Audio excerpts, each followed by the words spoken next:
Hola, el día de hoy estamos con un invitado muy especial desde Boston, Estados Unidos, el Padre Seraphim Michalenko. Él nos va a contar un poco de su trayectoria a lo largo de su vida, sus efectos que ha tenido en toda la Iglesia Católica y más que todo nos vamos a concentrar en la historia de Santa Faustina. Welcome. Thank you for coming here today. It's very pleasant to have you here. If you would like to first make a little bit of introduction, what have been your path throughout the church? My name is Father Seraphim Michalenko. I belong to the Congregation of Marian Fathers of the Immaculate Conception of the Most Blessed Virgin Mary, a community of men founded in Poland in 1673 by the now blessed Stanislaus Popczyński. It was the first order of men founded in Poland by a Pole, and the first order of men in the Church with the title of the Immaculate Conception. It was one of our priests who, escaping from the Nazis during the Second World War, found himself in the city of Vilnius, where Sister Faustina of the Most Blessed Sacrament, a religious belonging to the Congregation of Sisters of Our Lady of Mercy in Poland, received revelations, and where her confessor arranged for the first painting of an image of Jesus as he appeared to the sister in 1931. And he asked that that image be first venerated in the chapel of her convent and then throughout the world. And that was the beginning of her mission to the church and the world about God's great mercy, who is actually in the person of Jesus, who through his love for us endured his passion and death and then rose again in order to recast the human nature and make us again able to reach the goal for which God created us, namely to be divinized, to share, as St. Peter says, and be partakers of his divine nature. That's amazing, Father. Could you tell us a little bit more of the story of Santa Faustina for the youth that is watching us? What is the story? And more further, what is your role and how did you get involved in this story? Like, how did you get there? I know it's a really important role. How do you get to that place? Well, it was when the cause of Sister Faustina's beatification was begun that the postulator, meaning the priest in charge of representing the sisters' community in the process of obtaining the grace of her beatification, he has to live in Rome. The postulator, the one who asks the Holy See to advance the cause, needs to live in Rome.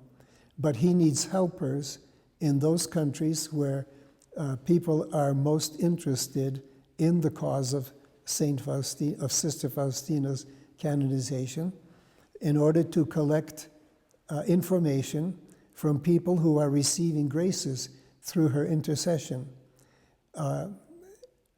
and are able to prove that there is a wide interest in this person being declared a saint. And also that when graces are reported through the intercession of the particular person, that we be able to see which one of them would count as a miracle that would be needed first towards her beatification, and then another one towards her canonization. But in the meantime, she has to be declared as having practiced all the Christian virtues to a heroic degree. And once that is achieved and is proven, then we can go on to work towards her beatification and canonization. And so I was assigned to the United States because the message of the Divine Mercy was very early after Sister Faustina's death, brought to our country by one of our Marian priests, from Europe. He was escaping from the Nazis, and in the city of Vilnius, where Sister Faustina lived for some years, and where the image of Jesus, the Divine Mercy, was painted, her confessor still lived there, and he asked our priest, knowing that he intended to reach the United States, to take a special memorial, which means a thing that he wrote up, requesting that bishops and Catholic universities in the United States would petition Rome to institute the Feast of the Divine Mercy, which our Lord asked through Sister Faustina. And he promised that if he would reach safely his confreres in Washington, D.C., where we had our community at our house at the Catholic University of America, he would spread this message to the end of his life.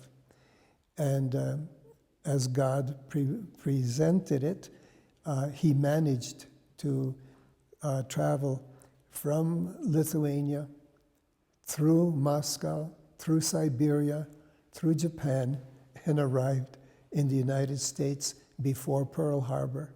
Wow. And this was in 1941. And immediately he spoke to the fathers of the revelations and of the devotion that came from them.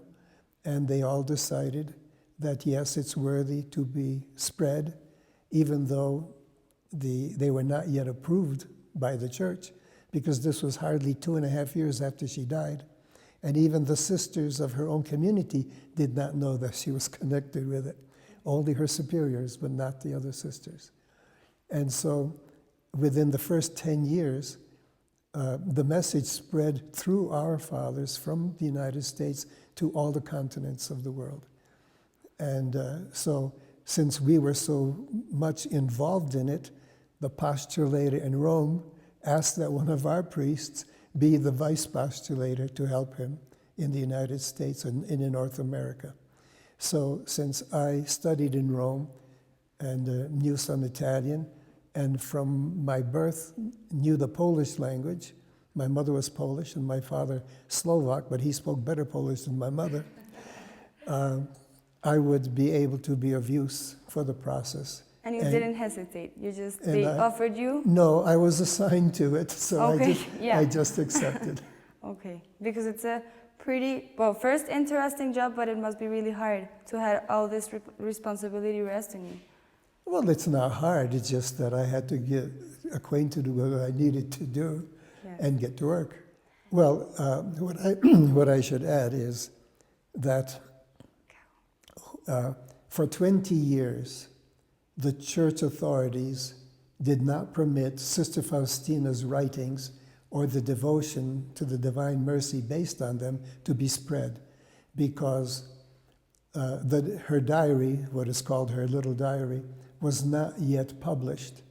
And sisters would take excerpts from her manuscript, and since her spelling wasn't always very good, she only had 2 winters of studies, of schooling. And she wrote phonetically, according to the sound of the words, and many of the words were misspelled, and the punctuation was not always accurate, and her quotation marks were always missing. So people misinterpreted what she wrote. For example, attributing to her what she was saying that Jesus told her about himself. And so such problems arose. And the matter was not able to be settled because the communist government in Poland at the time did not allow any contact between the church in Poland and Rome, or the church in Rome with Poland. And so even the telephones were tapped. And the people who were bringing documents would be strip searched and they would be confiscated. So the matter could not be cleared up. And how did that change? Like, it took 20 years. 20 years for that to change. For that to happen, for the matter to be cleared up. But very shortly after the prohibition was enacted, or shortly after it was taken away, meaning permission was given again to read her writings and to spread the devotion. We began to spread it again after 20 years, but our local bishop did not allow the permission because his advisor said we should not get mixed up with private revelations. Okay. And so that was the reason for keeping this in private, no? Or what was that? No, but so my provincial superior sent me to Poland to see the matter. How is it interpreted there? Can we spread this message again or not? Okay. And so my trip to Poland coincided with the first visit of John Paul II to his native country after he became Pope. Okay. And so while I was there, the sister from the Faustina's community, who was the vice postulator for Poland, asked me whether our community would publish Sister Faustina's diary in time for the 50th anniversary of her first mission, the first apparition, because they could not do it in Poland. The communist government would allow any religious entity to print one thing a year, whether it was a little holy card or a book or a thesis. But what was that? Like what, that restriction? Because they were restricting the church in its activity. Okay.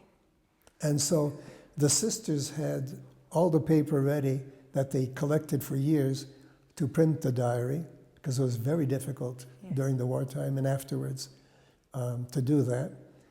But just as they were ready to print the diary, the cardinal in charge of the church in Poland confiscated their paper because he said they just got permission from Rome to print the missal in the Polish language, and they needed the paper for it, and that was more important than Sister Faustina's diary. Can't believe that. So the sister asked me whether we would print the diary in the United States. Okay. And so she gave me, on 2 rolls of film, the entire text of the diary, which was typed from the manuscript with all the corrections to the spellings corrected. And so I brought it to the States, and there we photographed every page, and my sister and 2 other young ladies transcribed it and prepared it for print.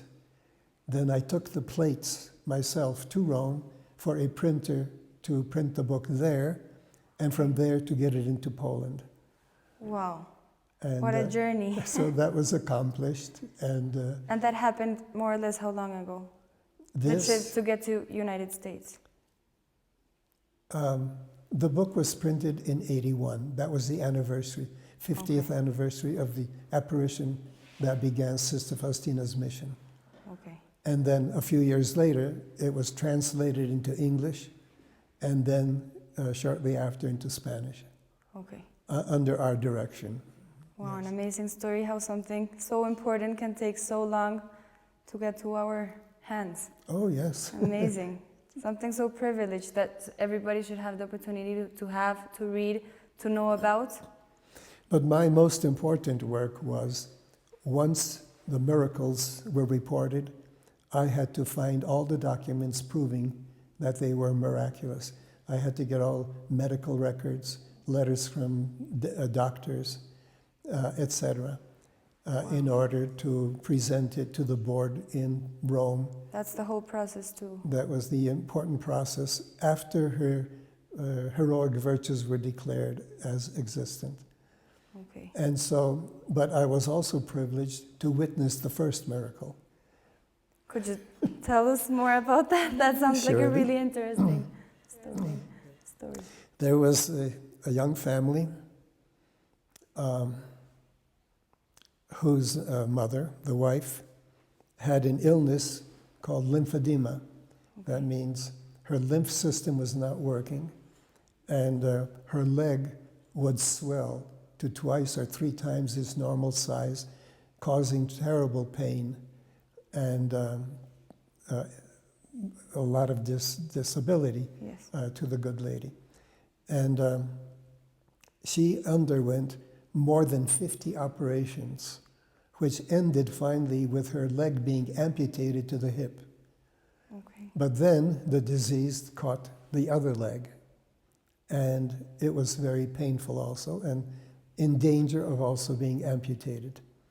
And the only help that she received at the time was a special boot that was invented by a doctor in Israel that had a special tank that would push air through various cords, pushing the lymph out of the body. Okay. And it would be a process of continuously pumping through. That would give her some relief of pain, but her blood pressure would go up. So then she had to stop the machine, wait till her blood pressure went down, then start again. And on a daily basis? What? On a daily basis, it was a process. On a daily basis. Okay. And, but in a short while, the American Medical Association would not approve the mechanism.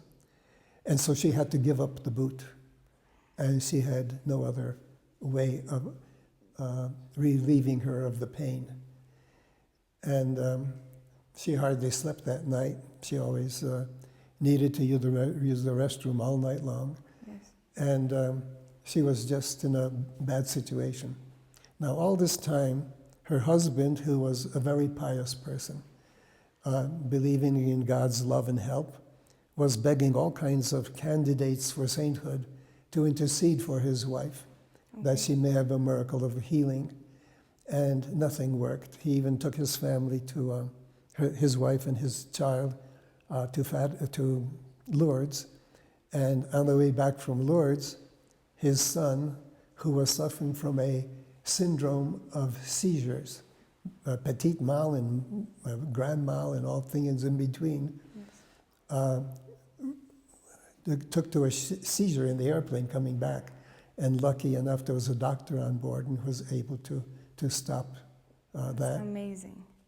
And the little boy had to take 4 powerful medications that had to be carefully measured and carefully timed in order to help for the seizure to subside.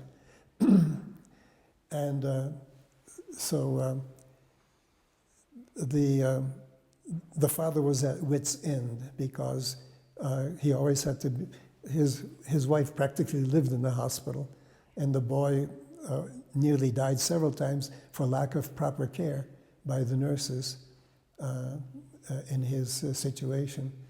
And so he was desperate, so to speak. Of course. And then he read in a newspaper that a parish near his home, near Boston, was going to show a film.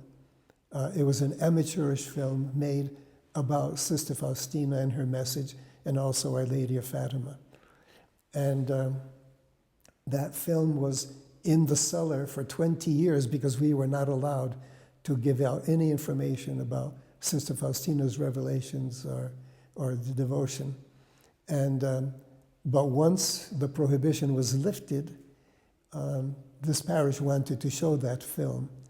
And so they broadcast that it's going to be shown, and the gentleman wanted to see it very badly. And but everything was happening that day, going wrong, and he was very distraught. So the wife just says, "Go, go." And even though she was mad at God, she wouldn't go to communion or confession, and she didn't believe in miracles. But after he left, there was a booklet about the devotion on the table in their parlor. She bent down, took it, and for the first time prayed it because she was so worried about her husband. And so he got to the meeting, and even though he was late, they had not started the movie yet. But when they did, it was so brittle from being in a cellar for 20 years that every so often it would break. So they had to patch it up before they could continue. And it took a long time for the film to go on. To go.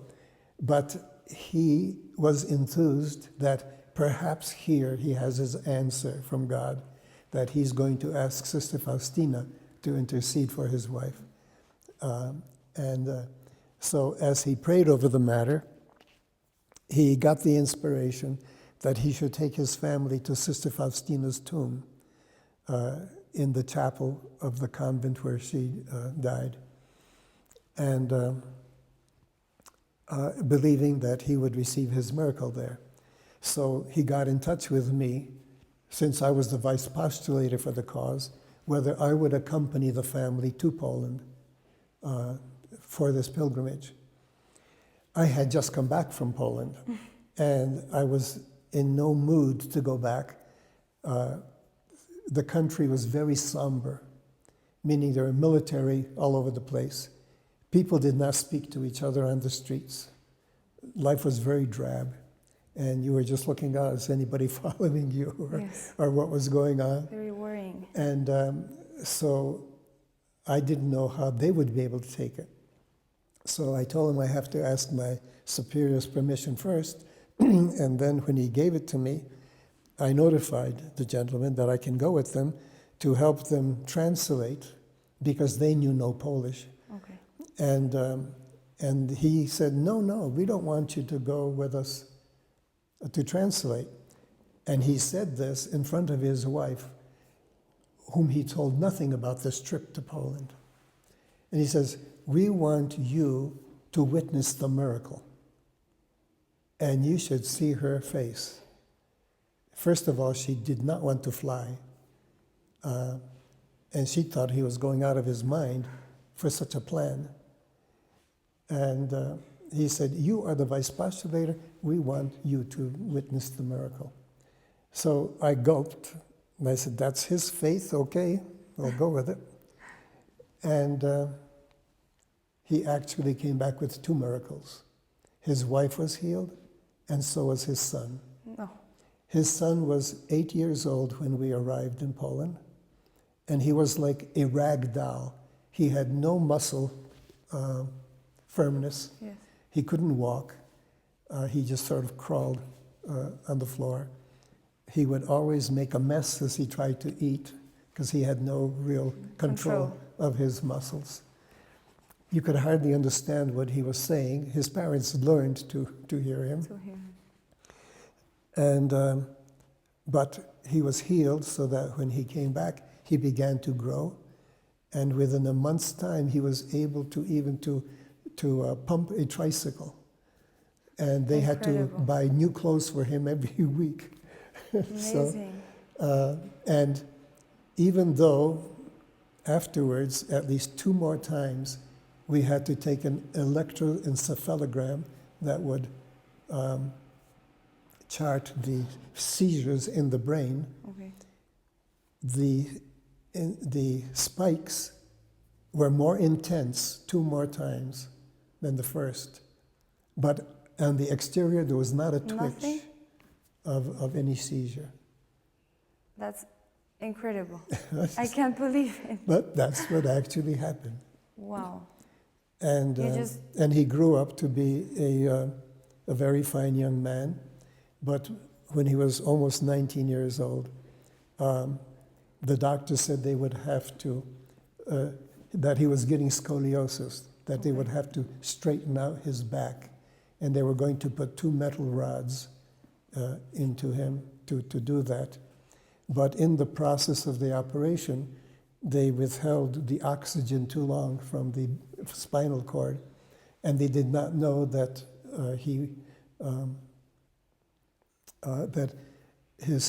because the oxygen was withheld, the functions, he was paralyzed from his waist down, from his stomach down, actually. Okay. And acids developed in his stomach, and they burned out his whole esophagus, so that he had to be fed through the intestines. And for a whole year, he could not eat or drink anything. And but he bravely lived through the whole thing. And towards the end of that time, he called his mother in one day, and he said, "Mom, I'm not going to be around for your birthday. Jesus is going to take me to heaven." And then he asked her to go and call his father in to tell him that he was not going to live long. And so it happened. But I was there for his last day, and all day long he did not move a bit. He was just like in a coma. His eyes were always closed. There was no movement, whatever. You couldn't even tell if he was alive or not. And so early in the morning, it was around 2 o'clock, we decided to celebrate Mass for him as he was departing at his bedside. And when we came to the moment of Holy Communion, not knowing what situation he was in, I just said, Bobby, we are at the time of Holy Communion. Would you please open your mouth so that I could give you a little bit of the precious blood on a little golden spoon as your Holy Communion? He immediately opened his mouth. We were surprised. We didn't know that he would even be hearing anything. We just made a attempt by saying, we want to give you Holy Communion. Would you please open your mouth?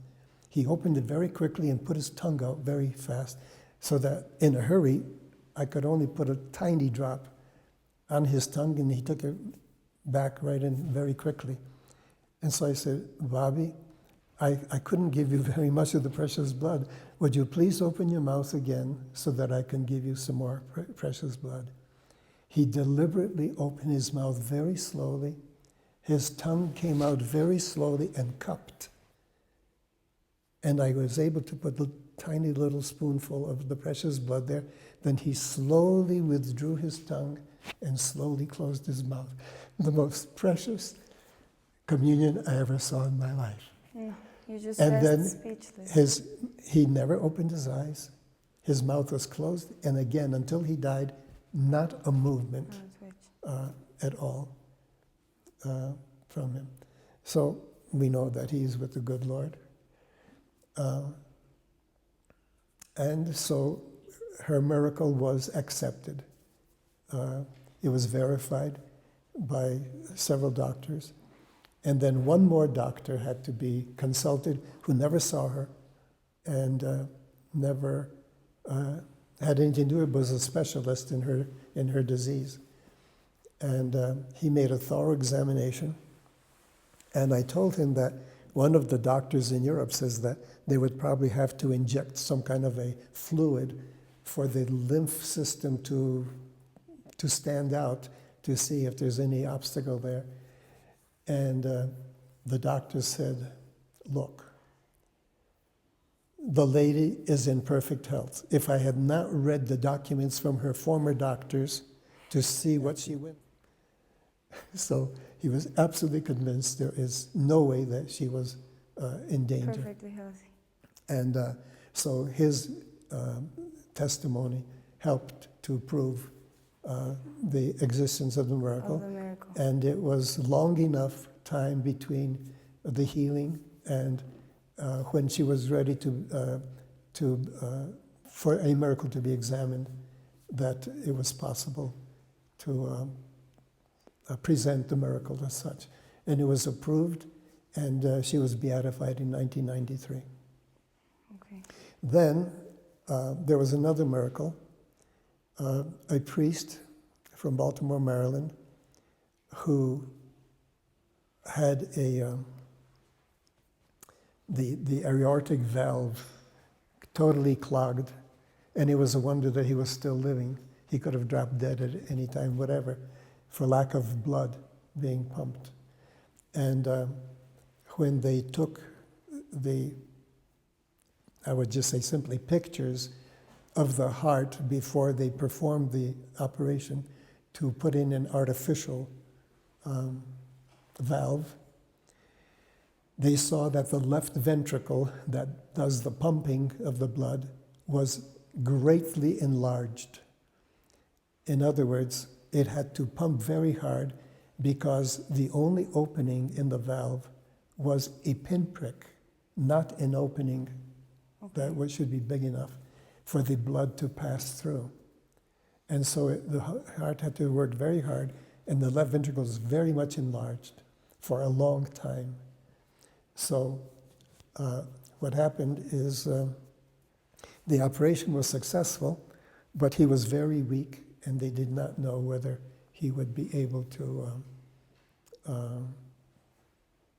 remain at his job as a pastor very long, that he would not have the strength to do that. But his parishioners made a pilgrimage to Poland to the tomb of Sister Faustina. He was supposed to go with them, but the doctor says, if you want to come back in a casket, you may go. So he stayed home. And on the feast of Sister Faustina, they had a special mass that he celebrated for his healing. And after the mass, they blessed him with a relic of Sister Faustina, and he dropped to the floor. He was conscious, but he could not move. But after some 10 minutes, he got up and then went to finish the services.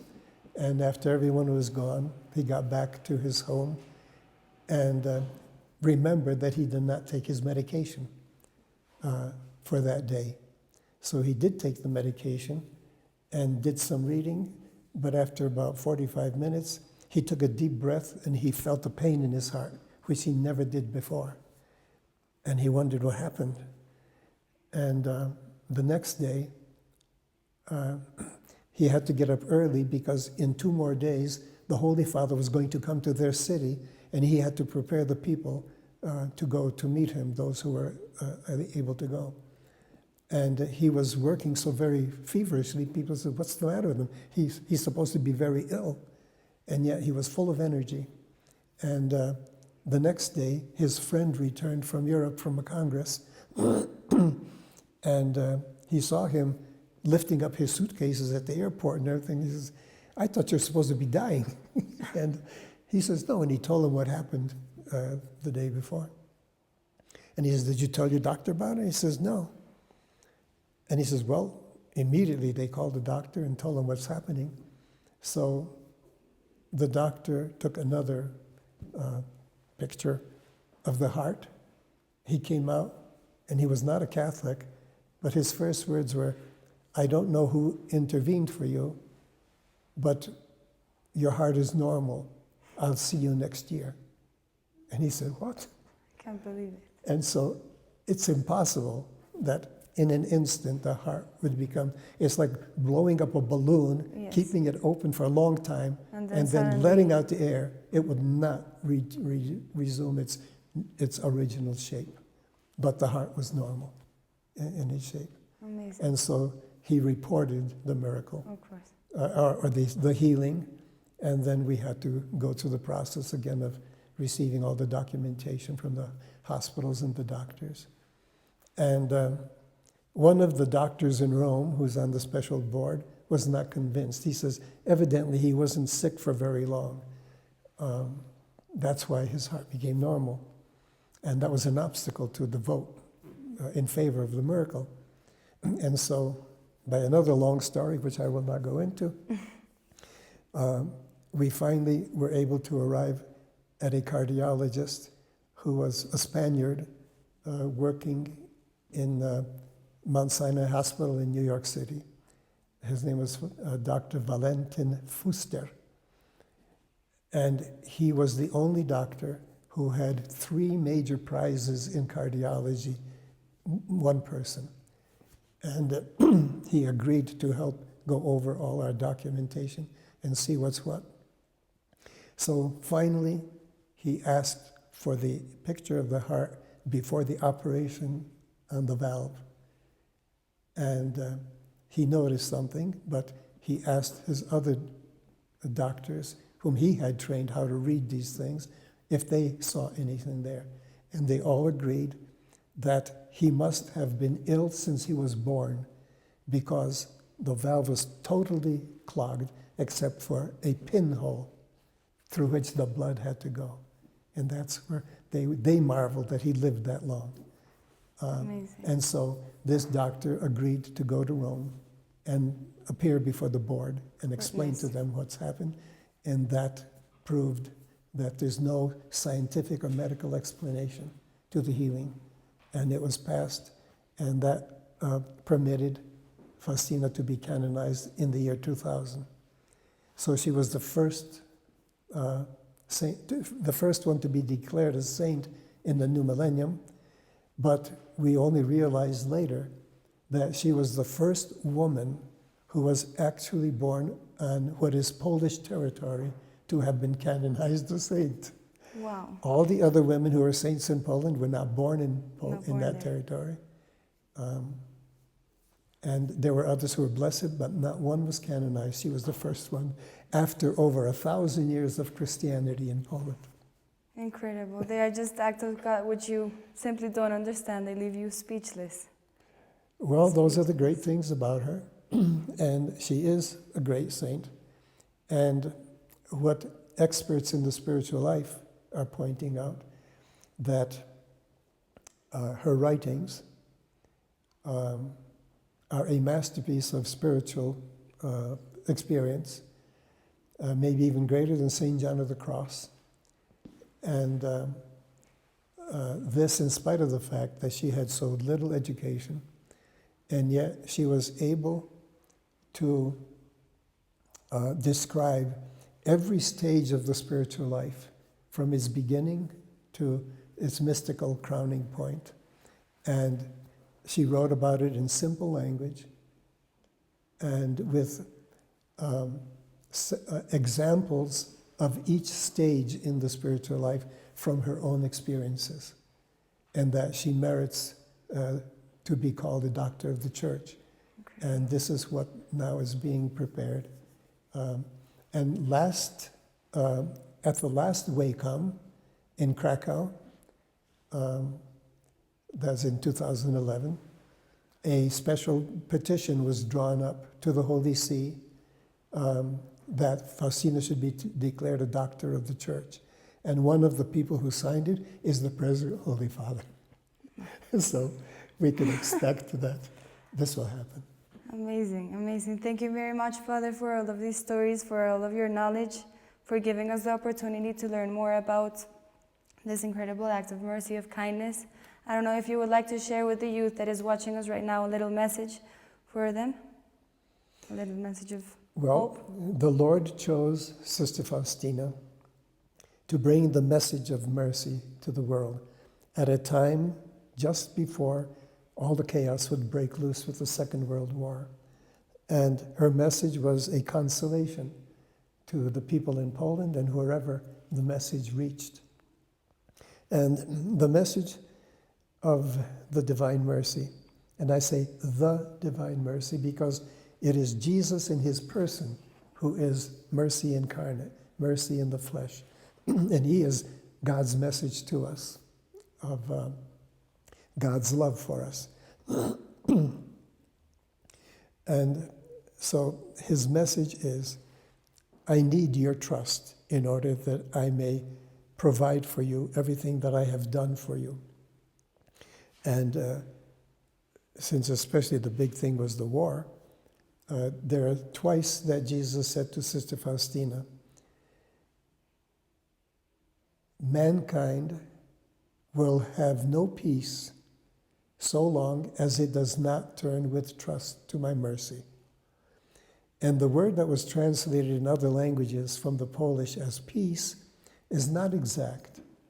It would rather be translated, mankind will have no security so long as it does not turn with trust to my mercy. And security is what every human being is desiring.